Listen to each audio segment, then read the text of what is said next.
Okay, let's dive into a problem that, at first glance seems incredibly simple, but hiding beneath that simple exterior is a fascinating puzzle with a surprisingly elegant solution. It really is. Imagine you have a number, any positive integer n. Your job is to break it apart or cut it into smaller pieces. These pieces must also be positive integers, and Mm. there's one critical rule right away. You absolutely must have at least two pieces. You can't just keep the number whole. That's a key constraint. No just leaving it as in. Exactly. And here's the goal. You want to make these cuts or splits in such a way that when you take all those smaller pieces and multiply them together, the resulting product is the largest possible product you could ever get for that original number n under these rules. It's a classic optimization problem wrapped in, well, a number puzzle. Yeah. You start with a single quantity, n, and you're tasked with decomposing it into a series of positive integers. Let's call them n1, n2, all the way up to nm. Okay. The constraints are clear.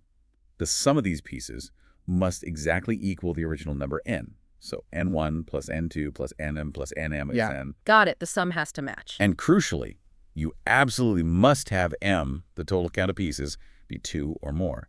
So m equals 2, At least two pieces, always. always. And your objective function, what you're trying to make as big as possible, is the product of these pieces, n1, n2, me. Right. So given n, find the sequence of Nye that sums back to n, has at least two terms, and maximizes the multiplication of those terms. It sounds like something you might, I don't know, doodle on a napkin trying to figure out the best way to cut a cake to share. Huh, yeah, a bit like that. Except we're doing it with abstract numbers. And this particular deep dive is rooted in analyzing an excerpt from the excellent resource Hello Algo, Yeah. specifically section 15.4. This section lays out the maximum product cutting problem and walks through its solution. Ah, good to have a solid source. So our mission today is to take that source material, unpack this intriguing problem step by step, understand the logic behind the most effective way to solve it, which turns out to be a surprisingly simple, greedy strategy. It is surprisingly simple, yes. And crucially, understand why that strategy works. We want you, listening right now, to walk away with a solid, deep, and dare I say, lasting understanding of why this particular mathematical puzzle behaves the way it does and how to solve it. Precisely. We'll explore the intuition, we'll derive the rules, translate them into a practical calculation, and even touch on the formal proof that guarantees this simple method is indeed optimal. All right, let's get into it. We've got our number n. We have to split it into ni, where the sum is n. We need at least two pieces, m and 2, and we want to maximize product. The very first question that pops into my head, and maybe yours too, is when does splitting even help? Is splitting always better than not splitting? That's a fundamental starting point. You know, if the constraint didn't require at least two pieces, well, for any n(2), the maximum product would simply be n itself, achieved by not splitting at all. Oh, right. Like if n5 not splitting gives 5. Exactly. Any split, like say 2 plus 3, gives a product of 6, which is greater than 5. But other splits, like 1 plus 4 gives 4, which is less, Right. or 1 plus 1 plus 3 gives 3, it's not always better. But because we must split into at least two pieces, for any positive integer n where this is possible, which is really n equal 2, we are forced to break ordon. We don't have the option of keeping it whole. So for n and 2, the only way to split into at least two positive integers is 1 plus 1. No other choice. That's it. 1 plus 1. And the product is 1, 1 equals 1, Yep. which is less than the original 2. Yes. And for n is 3, what's the only way? 1 plus 2, again, only one way. Right. And the product is 1, 2 equals 2, which is less than the original 3. Those are the essential base cases. They're dictated purely by that at least two pieces rule. For n and 2, you must split into 1 plus 1, yielding a product of 1. For n and 3, you must split into 1 plus 2, yielding 2. It feels a bit counterintuitive, yeah, because the products, 1 and 2, are less than the original numbers, 2 and 3. But like you said, that's the constraint. Exactly. We're forced into those splits. Okay, so for n and 2 and n and 3, the rule kind of forces our hand, and the max product turns out to be n1. But what about numbers 4 and larger? Does splitting generally start to increase the product then? That's a great question. And it leads us straight to our first major insight. The source material, Hello Algo, hints that often the product of two integers is greater than their sum. Let's explore that idea by considering the simplest possible split you might make from a number n. How about just splitting off a 2? Okay, so if we have a number n and we pull out a 2, the remaining part is n2. We'd have two pieces, 2 and n2. This is a valid split into two positive integers as long as n2 is positive, which means n must be greater than 2. All right, so for n3 or more. And the sum is 2 plus n2, which is just n. Perfect. The product of these two pieces would be 2, n2. Now, let's compare this product, 2n2, to the original number n. We want to know, for what values of n is this product, 2, n2, greater than or equal to n? Because if the product is bigger, well, splitting off a 2 seems like a move that could potentially increase our overall product compared to not splitting that piece or having that piece be part of a larger number. Okay, let's do the simple algebra comparison. We're checking 2, n into n. Yep. Distribute the 2 on the left side. 2n4 is something. Now let's get the n terms together. Subtract n from both sides. That gives n4 equals 0. Finally, add 4 to both sides to isolate n. We get n equals 4. And there it is. The math gives us a clear boundary. This inequality, n is 4, shows that when n is 4 or greater, splitting off a 2 results in a product, 2, that is greater than or equal to the original number n. Let's check that. If n4, the product is 2, 4 to 2 equals 22 equals 4, which is equal to n. If n5, product 2, 5 to 2 equals 23 equals 8, which is greater than n6. If n6, product 2, 6 to 2 equals 24 equals 8, which is greater than nl6. It holds. For n and 12's 4, 2n2 is always at least as large as n. Wow, that's a powerful piece of information. It tells us that if we ever have a piece in our potential split that is 4 or larger, let's say a piece x where x equals 4, then splitting that piece x into 2 and x2 results in a product of 2 by 2. And since we know 2 by 2 is greater than or equal to x when x went 4, replacing the single piece x with the two pieces 2 and x2 will make the total product of all our pieces larger, or keep it the same if x were 4, while the sum remains the same. Exactly. This single mathematical insight, 2 by 2 equals x for x equals 4, is the cornerstone of our first greedy rule. If you have any piece in your intended split that is 4 or larger, you can always improve, or at least not worsen, the total product by splitting that piece further. So you should just keep doing it. Yeah, keep applying this idea. If you have a piece of 5, split it into 2 and 3, their product is 6, which is greater than 5. If you have a piece of 6, split it into 2 and 4, product is 8, greater than 6. But wait, now you have a 4, which is still 4. Good catch. So you apply the rule again, split the 4 into 2 and 2. Their product is 4 equal to the original 4, so it didn't hurt. Your original 6 is now split into 2, 2, and 2. The product is 222 equals 8, which is greater than the original 6. Okay, so this process of splitting any piece 4 or larger must eventually stop, right? It stops when all the resulting pieces are less than 4. Precisely. This implies that in an optimal splitting scheme, every single piece must be an integer less than 4. Less than 4. The only positive integers less than 4 are 1, 2, and 3. So our first major conclusion, derived directly from that n it was 4 math, is that the optimal split should only contain factors from the set 1, 2, 3. Any piece that's 4 or bigger is a candidate for being split further to potentially increase the product. Okay, this simplifies things immensely. We thought we could use any numbers, but now we know the optimal pieces can only be 1s, 2s, or 3s. That's huge. It narrows it down considerably. So now the question becomes, which of these are the best to use? Do we want to mix lots of one type? Let's analyze the potential factors from that set, 1, 2, 3. The source helps us evaluate these. First, let's consider the factor 1.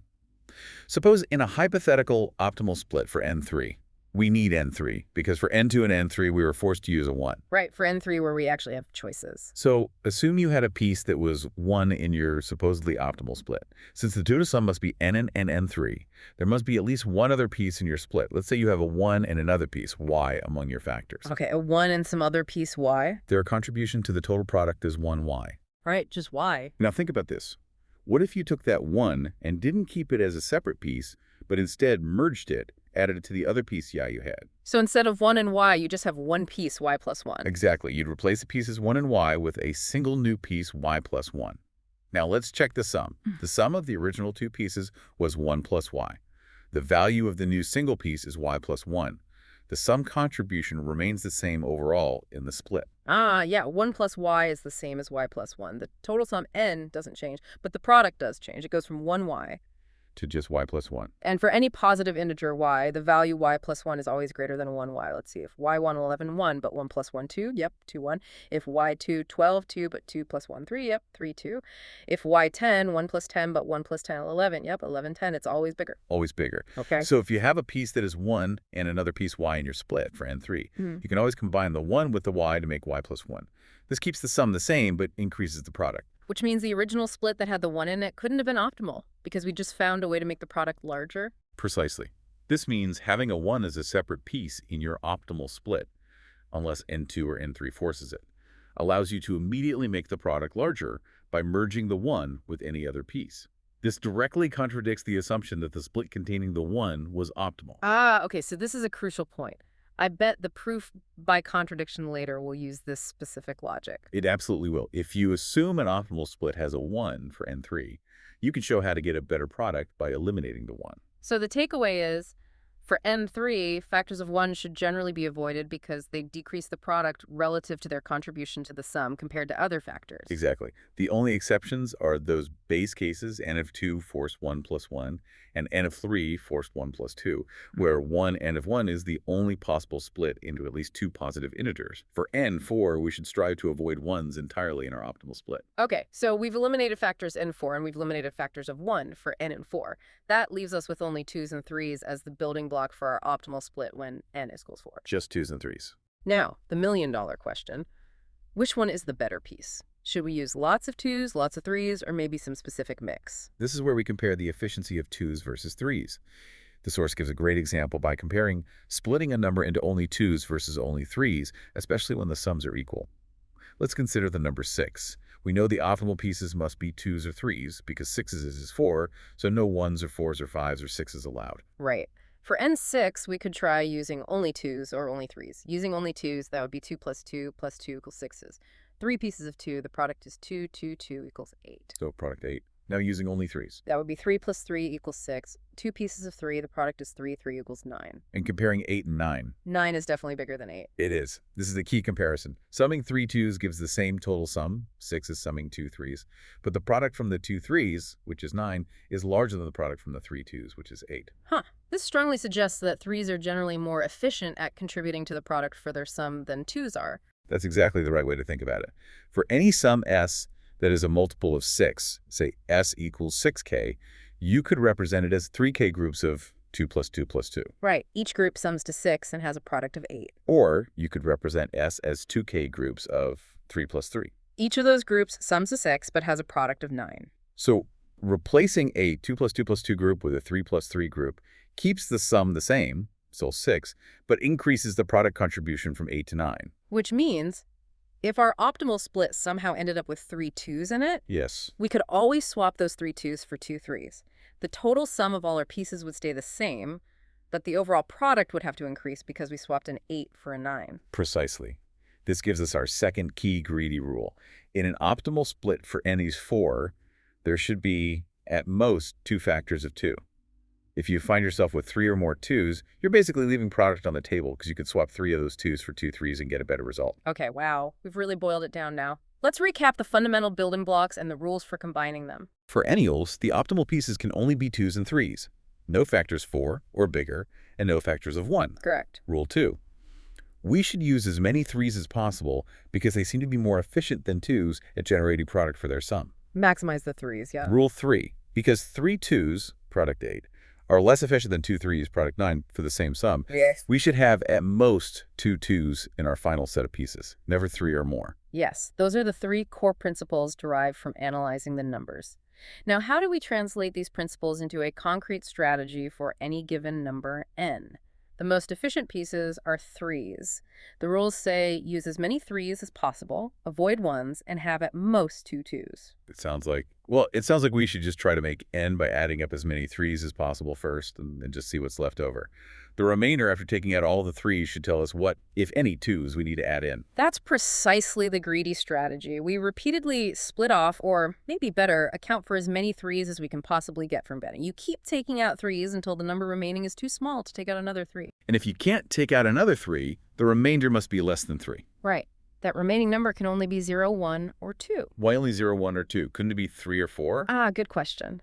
If the remainder were 3, it means we could have taken out one more 3 initially. So a remainder of 3 isn't really a final remainder in this process. Okay, that makes sense. What if the remainder was 4? If you had n and some number of 3s plus 4, let's say n equals 3a plus 4. Well, 4 is the same as 3 plus 1, so n equals 3a plus 3 plus 1, which is n equals 3a plus 1 plus 1. In this view, you took out one more 3, ending up with a plus 1 3s, and the remainder is actually 1. I see. And if the remainder was 5, same logic. Yep. n equals 3a plus 5 is the same as n equals 3a plus 2, which is n 3a plus 1 plus 2. So you'd take a plus 1 3's and have a remainder of 2. So any remainder of 3 or more can always be simplified by just taking out more 3's until the remainder becomes 0, 1, or 2. Exactly. So we determine the number of 3's we can use by performing integer division of n by 3. Let's call the results A. The remainder, let's call it B, tells us how to handle the final pieces, keeping in mind our rules. Mostly 3's, avoid 1's, at most 2 2's. Okay, let's break down the strategy based on the remainder b when n is divided by 3. And remember, this is for n3, since n2 and n3 are special cases. Right, for n3, case 1, the remainder b is 0. Remainder 0. This means n is a perfect multiple of 3. So n is 3a, where a equals n3. Correct. A is n3 using integer division. The strategy says use as many 3's as possible. The remainder is 0, so there's nothing left. The optimal split must just be a number of 3's. That's it. For example, if n9, then 9 is 3 3, AE3, the split is 3 3 3, sum is 9, product is 3 3 3 equals 27. This fits all our rules. Only 3's, no 1's, no 2's, which is certainly less than or equal to 2 2's. The maximum product is 3a or 3n3. Okay, that seems straightforward. Case 2, the remainder b is 2. So this means n equals 3, a plus 2, where a equals n3. We have used a number of 3's and we have 2 left over. Now, what do our rules say? Mostly 3's, avoid 1's, at most 2 2's. We have a 2 left over. Is a 2... A single 2 is perfectly fine. The rule was at most 2 2's, having 1 2 fits, and we definitely don't have a 1. So the optimal split is just a number of 3's and 1 2. Seems right. Let's try. N11, 11 3, so A3. 11 per sur is 3x2, so remainder is 2. The formula suggests A3 3's and 1 2 split 3 3 3 2. Sum equals 3 plus 3 plus 3 plus 2 plus 2 equals 11. Okay. Product equals 3 3 3 2 equals 27 2 equals 54. This uses only 2's and 3's, no 1's, and only 1 2. Looks like it fits the rules. The maximum product is 3a2 or 3n32. Makes sense. Now for the last case, case 3, the remainder b is 1. Okay, n equals 3a plus 1, where a equals 2 2's. We have a 3's a remainder of 1. And we know having a 1 is bad for the product, right? Yeah. We found that y plus 1 is always better than 1y. Exactly. If we just took the split as a 3's and 1 1, the product would be 3a1. But we suspect we can do better because of that 1. We need to get rid of it. How can we do that while keeping the sum the same? We have a 3's and a 1. The total sum is 3a plus 1. We want to rearrange things to avoid the 1 but keep the sum 3a plus 1. What about that comparison we saw earlier? Remember, N6 gave 3a3 till 9, which was better than 2, 8. Was there another comparison? Ah, yes, for a sum of 4. What about a sum of 4? You could get it from 3 plus 1. The product is 3, 1 equals 3. Or you could get it from 2 plus 2. The product is 2, 2 equal 4. Ah, and 4 is greater than 3. That's interesting. So if we have a 3's and a 1, and an ang is at least 1, which it must be if n3 and the remainder is 1, like n of 4 is 31 plus 1, n7 is 32 plus 1, etc. Right, it must be at least 1. Then we have at least 1 3 available, plus we have the remainder 1. Together, that 3 and 1 make a sum of 4. Their product is 3, 1 equals 3. Okay. But we can replace that 3 and 1 pair with a 2 and 2 pair. The sum is 2 plus 2 equals 4, which is the same sum. But the product is 2, 2 equals 4. Which is greater than the product 3 we got from 3 1. So we should make that swap. If we have a 3's and a remainder of 1, we should take one of those of 3's, combine it conceptually with a remainder of 1 to make 4, and then replace that conceptual 4 with 2 actual 2's. That's a brilliant way to think about it. So instead of having a 3's and 1 1, we end up with A1 3's, because we use 1 up, and 2 2's. Let's test that. If N4, A4, 3 equals 1, B equals 4 per 3 equals 1, remainder 1. The formula says use A1 3's and 2 2's. A1 is 1 1, well 3, so just 2 2's split. 2 2, sum 4. Product D2 equals 4, that works. Okay, try N7. A, 7, 3 per fun, 3 plus 3 plus 2 plus 7. Okay, product equals 3, 2 equals 12. That's it. Sum only 3 plus 2 plus 2 equals 7. Okay.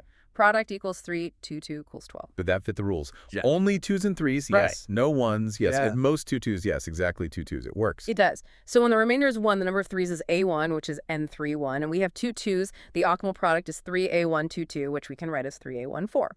Okay, that remainder 1 case makes perfect sense now. It's not just ignoring the 1. It forces a specific adjustment, swapping a 3 plus 1 for a 2 plus 2 to get rid of the 1 while increasing the product. And conveniently, it results in exactly 2 2's, which is the maximum allowed by our third rule. Exactly. It all fits together quite nicely. This covers all cases for N3. If N or 3 equals 0, the product is 3 and 3. If N per 3 equals 2, the product is 3 and 3, 2. If N per 3 equals 1, the product is 3 and 3, 1, 4.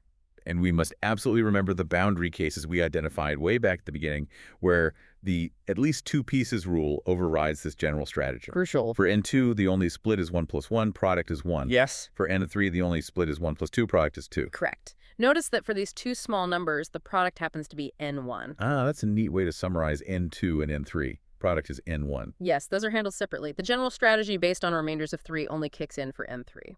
Okay, so to actually implement this calculation, say, in code, we can just use simple arithmetic operations, right? We don't need to simulate cutting or generate the actual list of pieces and multiply them out, especially if n is huge. Absolutely. This is where the efficiency really shines. You just need to calculate two things. A equals N3, the interior quotient, and B equals N per 3, the remainder. Most programming languages have built-in operators for this. Python uses in %, Java and C++ use for integers, and %. So you get A and B, then you check n. If n is 2 or 3, the answer is n1. If n is greater than 3, you check p. Exactly. If B is 0, calculate POW3, A. If B is 2, calculate POW3, A2. If B is 1, calculate POW3, A1, 4. Let's trace just a couple more examples using this calculation logic, just to be absolutely sure.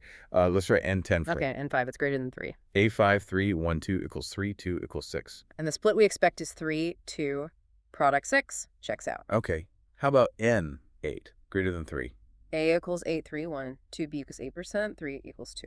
Remainder is 2 again. Formula is POW3, A2, so POW3, 2, 2 equals 9, 2 equals 18. And the split we expect is 3, 3, 2, sum is 8, product 18, checks out again. One more, n expects 10, greater than 3. A10, 3, 3, B equals September 3 equals 1. Remainder is 1. What's the formula for remainder 1? It was POW3, A1, 4. Right, A is 3, so A1 is 2, POW3, 2, 4 equals 9, 4 is 36. And the split we expected was 3, 3, 2, sum 10, product 36. Perfect. This calculation seems really robust for n3, so the overall algorithm is check if n is 2 or 3, result n1. Otherwise, calculate A n3 and B n3. For B0, result is POW3A. If B1, result is POW3A14. If B2, result is POW3A2. That summarizes the computational approach perfectly. You just need a function to compute powers, like POW base exponent, but those are standard in most math libraries.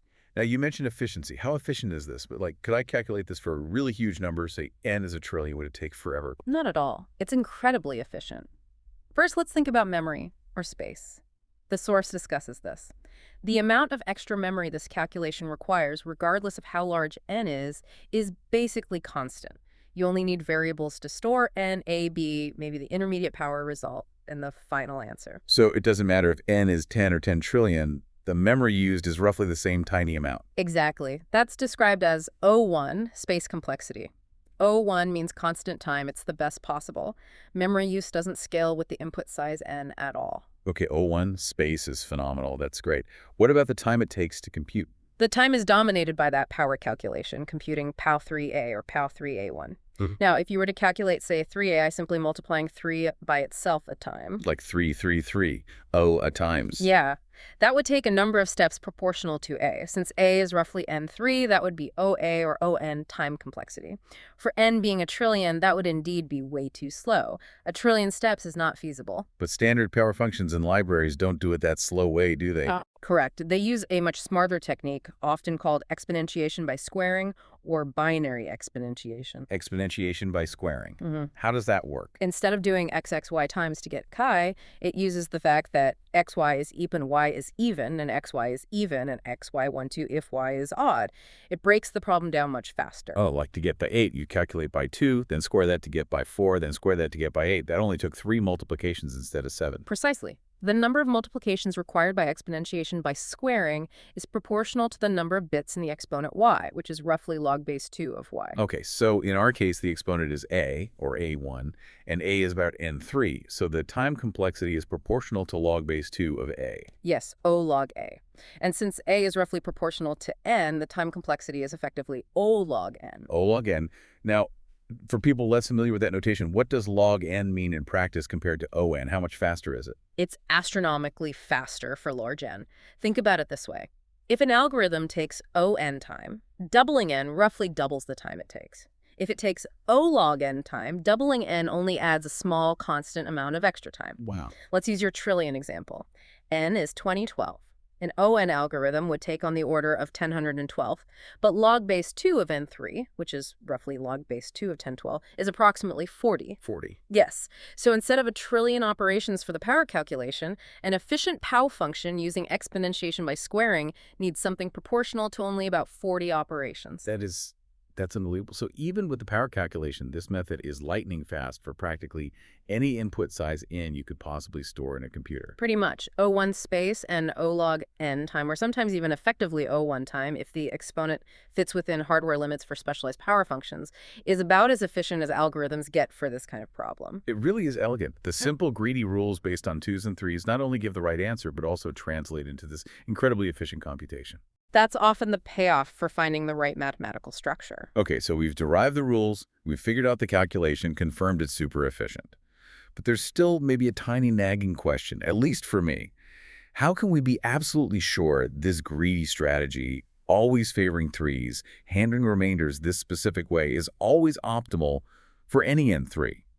What if there's some really weird, complicated combination of 2s and 3s, or maybe, just maybe, some mix involving other numbers we thought we ruled out that somehow sneaks in and gives a better product for some obscure n? That's a fair question. Intuition is great, efficiency is great, but mathematical certainty is better. That's where the formal correctness proof comes in, which the source material also touches upon. As we hinted earlier, a proof by contradiction provides that guarantee. Proof by contradiction. Right. Using the opposite of what you want to prove and show that leads to nonsense. Exactly. The core idea is, let's assume our strategy isn't always optimal. That means there must exist some optimal split for some n3 that does not follow our rules. Only 2s and 3s avoid 1s, at most 2 2s. Then, we show that this assumption leads to a logical impossibility, a contradiction. If assuming the opposite is impossible, then our original belief that our rules describe the optimal split must be true. Okay, makes sense. Let's walk through the key contradictions that rule out any deviation from our strategy for n3. All right, contradiction 1. What if an optimal split included a piece equals 4? Okay, assume the best split has, say, a 5 in it. Right. Assume, for the sake of argument, that there is an optimal way to split n and 3 that includes at least one piece x where x equals 4. Our strategy says this shouldn't happen. So we have a split containing x, and its product includes a factor of x. Now what? Now, consider splitting just that piece x into two new pieces, 2 and x2. We know the sum of these two new pieces is 2 plus x dash 2 equals x, exactly the same as the original piece x. So if we replace x in our split with 2 and x2, the total sum of all the pieces in the split remains n. The sum is preserved, but the product changes. Instead of multiplying by x, we now multiply by 2 as 2. And we already did the math. We established that for any x with 4, the value 2x2 is strictly greater than x except by 4, in which case 2, 2, 2, so it's equal. So, replacing x with 2 and x2 either keeps the product the same if x4 or makes it strictly larger if x4. Correct. In either case, we haven't made the product worse, and we might have made it better. This contradicts the initial assumption that the split containing x where x4 was optimal. If it was truly optimal, we shouldn't be able to find another split with the same sum and an equal or greater product just by splitting one of its pieces. Ah, I see. The only way the original could have been optimal is if all its pieces were already less than 4. Therefore, an optimal split for n3 cannot contain any piece that is 4 or larger. All pieces must be 1, 2, or 3. That firmly establishes our first rule using contradiction. Optimal pieces must be only 1s, 2s, or 3s for n3. Okay, what's next? The factor 1 rule. Yep. Contradiction 2. What if an optimal split for n3 included a piece that is 1? Okay, assume the best split for n3 has a 1 in it, like 1, 1y, where y is some other piece. Right. Since n3, there must be at least one other piece y. The product contribution from these two pieces is 1y. Our strategy says we should avoid 1s, y. Let's try merging them. Take the piece 1 and add it to the other piece y to form a single new piece, y plus 1. We did this before. The sum contribution 1 plus y becomes y plus 1, which is the same. So the total sum n is unchanged. But the product contribution changes from 1y to y plus 1. And we saw y plus 1 is always greater than 1y for any positive integer y. Always. So by merging the 1 with another piece y, we keep the sum the same but strictly increase the total product. Which means the original split that had the 1 in it couldn't have been optimal because we just found a better split by getting rid of the 1. Exactly. This contradicts the assumption that the split containing the 1 was optimal. Therefore, an optimal split for n3 cannot contain any piece that is 1. This is why our strategy had that special handling for remainder 1. It actively avoids leaving a 1 by doing the 3 plus 1 by 2 plus 2 swap. Precisely. The proof confirms the necessity of that step. Okay, so optimal pieces for n3 must be only 2s and 3s. No 1s, no factors equals 4. Now, the final rule was about limiting the number of 2s. How does the proof handle that? Contradiction 3. What if an optimal split included 3 or more 2s? Assume the best split has at least 3 2s. So, 2, 2, 2, 2. Right. Assume there is an optimal splitting scheme for N3 that includes at least 3 pieces that are 2. The product contribution from these 3 specific pieces is 2, 2, 2 equals 8. Their sum is 2 plus 2 plus 2 plus 6. Okay. Our strategy said we should replace these 3 2s with 2 3s. Let's try it. We replace the 3 pieces 2, 2, 2 with 2 new pieces 3, 3. What's the sum of the new pieces? 3 plus 3 equals 6. That's the same sum as the 2 plus 2 plus 2 we replaced. So making this swap keeps the total sum of all the pieces in the split equal to n. The sum is preserved again. What about the product? Instead of multiplying by 2, 2, 2 equals 8, we now multiply by 3, 3 equals 9. And since 9 is strictly greater than 8. Replacing 3 2s with 2 3s strictly increases the total product of the split. It does. So this contradicts the assumption that the original split, the one with 3 2s, was optimal because we just found a way to get a better product by swapping them out. Therefore, an optimal split for N3 can contain at most 2 pieces that are 2. Yeah. If you ever find 3 or more 2s, you can always improve the product by making the swap. Exactly right. Wow. This is incredibly clear now. These 3 contradictions really nail it down. 1. Any piece 4 or larger. Bad. Worse than splitting it. Contradiction 1 proves pieces must be 3. Check. 2. Any piece that is 1 for N3. Bad. Worse than merging it. Contradiction 2 proves pieces must be 2 or 3. Check. 3. Anytime you have 3 2s. Bad. Worse than swapping for 2 3s. Contradiction 3 proves you can have at most 2 2s. Check. These logical steps rigorously prove that the only pieces allowed in an optimal split for N3 are 2s and 3s, and furthermore, you should maximize the use of 3s while having no more than 2 2s. Which perfectly matches the greedy strategy we figured out by looking at the remainers. N per 3 equals 0. Use only 3s, A of them. 0 2s. Okay. N per 3 equals 2. Use a 3s and 1 2. 1 2 is okay. N per 3 equals 1. Use A1 3s and 2 2s from the 3 plus 1 any 2 plus 2 swap. 2 2s is okay. It lines up perfectly.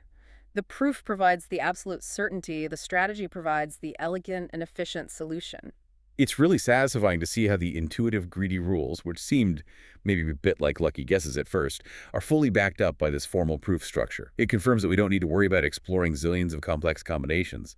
The simple strategy is guaranteed to find the maximum product. That's the beauty of it, when intuition, calculation, and proof all align. So reflecting on this whole deep dive into the maximum product cutting problem from Hello Algo, what have we really learned? We started with what seemed like a simple task. Split N into at least 2 pieces to maximize their product. Right, seems simple. We saw that for N equals 4, splitting generally helps the product compared to the number itself. We discovered first through intuition and calculation, and then validated rigorously by proof that the optimal pieces can only be 2s and 3s. At least for N3. A huge simplification. And within that, we found that 1s should be avoided and that 3s are generally more productive than 2s, which led to the rule of having at most 2 2s in the mix. Maximize 3s, limit 2s. We then translated these insights into a surprisingly beautiful and simple computational strategy. It just depends on the remainder when N is divided by 3. Plus, handling those small base cases, N2 and N3 separately. Right. And this strategy allows us to calculate the maximum product using just basic arithmetic division, modulo, and a standard power function. Which turns out to be incredibly efficient. Yeah, constant extra memory, O1, and super fast calculation time, O log n, or maybe even O1, fast enough for enormous numbers. And finally, we walk through the highlights of the proof by contradiction, showing exactly why any split that deviates from these rules, any split with factors equals 4 or factors of 1 for N3 or 3 or more factors of 2, can always be improved upon. That confirms our strategy isn't just good, it's optimal. So why is this worth spending, half an hour talking about? Beyond being just a neat puzzle, I think it's a fantastic illustration of how sometimes quite complex-sounding optimization problems can yield to surprisingly simple, almost greedy strategies. Choose the best option locally, like taking a 3, and it leads to the best global result. It's a great example of that principle, which doesn't always work, but when it does, it's very powerful. It also demonstrates the power of understanding fundamental properties of numbers, like how sums and products relate, or the specific properties of 2 and 3 versus 1 or 4. Understanding those basics unlock the whole thing. Absolutely. It highlights that in this specific context of positive integers and maximizing products for a given sum, the number 3 plays a really special role. It hits a sweet spot. It's like mathematical beauty meeting algorithmic efficiency. The proof gives the confidence. The algorithm gives the speed. It helps build intuition about finding structure in number problems. Well said. So here's maybe a provocative thought to leave you with, thinking about that surprising importance of the number 3 in this problem. Can you think of other areas, maybe in engineering, or economics, biology, maybe even just other math problems, where using a small specific number like 3 as a kind of fundamental building block or organizing principle seems to lead to outcomes that are disproportionately efficient or optimal. That's a fascinating question. The prevalence of threes in structures in nature. Is there an underlying optimality principle at play sometimes? Or, flipping the question, how might this problem change if you weren't restricted to integer pieces? What if you could split n into any positive real numbers that add up to n? What would the optimal pieces look like then? Would the answer still be related to the number 3? Maybe something involving e, the base of natural logarithms? Ah, now you're opening up a whole other related but different optimization problem involving calculus. Those kinds of questions really show how these mathematical ideas can branch out and connect to broader concepts. Definitely something to ponder. Yeah. And that wraps up our deep dive into the maximum product cutting problem. Hopefully, this journey from the initial statement through the intuition, the strategy, the calculation, and the proof has given you a truly deep and lasting understanding of how it works and why. Keep exploring these fascinating connections between simple rules and complex, sometimes optimal outcomes. There's a lot of beauty in them.